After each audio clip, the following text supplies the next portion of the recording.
ChatGPT came out, and if you don't know what ChatGPT is, then you are living under a rock. But ChatGPT is basically a new AI writing platform, not platform, but research project that came out that I've tried to use several different times, but can't because they have so much web traffic for it.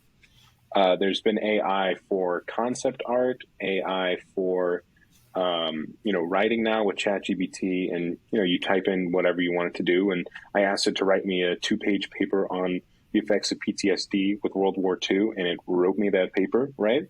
And funny enough, students are going from one AI to another now and writing a paper, putting in another AI, and then just kind of moving it around so they can't get like a copyright problem or something, or a plagiarism thing, which I think is interesting. But the whole thing's crazy. And the craziest thing now I've seen is there's an AI for writing code. So software engineers, kind of the last 10 years, one of the higher paid kind of jobs positions, they're getting come for, you start writing AI that can write its own code, there's going to be an issue. There's going to be a problem. So let's open up the floor on that.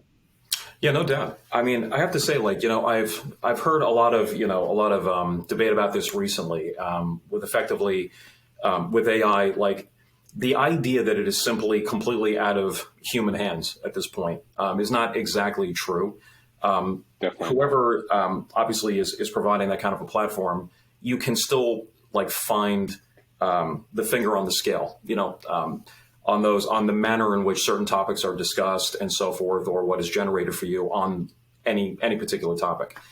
And I also think, though, that now that we're getting into the subject of AI in coding, that opens up a whole other realm. It goes well beyond just the sensibilities or the preferences of those who might be using the platform, who might be observing how the platform is operating. And I mean, what in life would that not affect?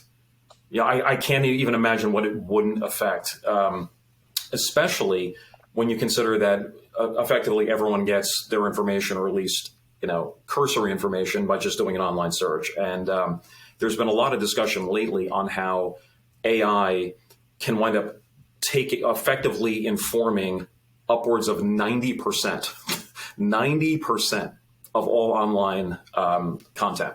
So that begs a lot of other questions. Okay, fine. Well, how does that affect Google and its algorithms and its responsive content and so forth? So now that this is just beginning to, I think, get a lot more attention, I wonder, will this sort of take on, will it be hindered in any way, do you think? Do you think that now that there's so much discussion around it, do you think that to the extent that AI will have that kind of an impact on online content, or a percentage of it, do you think that can be, slowed in any way? Do you think it'll be accelerated in any way? What are your thoughts?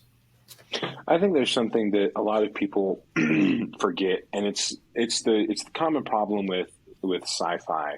Actually, I think this is really interesting. Something I heard a long time ago that I think super rings true. You see in all these movies of sci-fi, they have a clear screen, right? They're holding a fucking holographic screen. And a couple of people who are reviewing the movies, they're like, okay, this is ridiculous. Why would I want a transparent screen or whatever? Mm-hmm. And the problem with so much of this new technology is that it's really cool. It can do stuff that frankly is, can be frightening. But the thing is, if you look at every single invention, it is advanced and become commercialized, and they have to figure out how to make money from it. And I think that's not clear how people are going to make money from it. People are starting to kind of think of ways, but at some point there's going to be money poured into it because, for venture capital and for Microsoft and everything, they have to pour money into new technology, because if it does become commercialized, then they're going to make the most money from it. But for a lot of these projects that we thought, would go off, they ended up kind of losing or never even having that basis of commercialization. And if you can't sell it to the masses, then you're going to have a problem.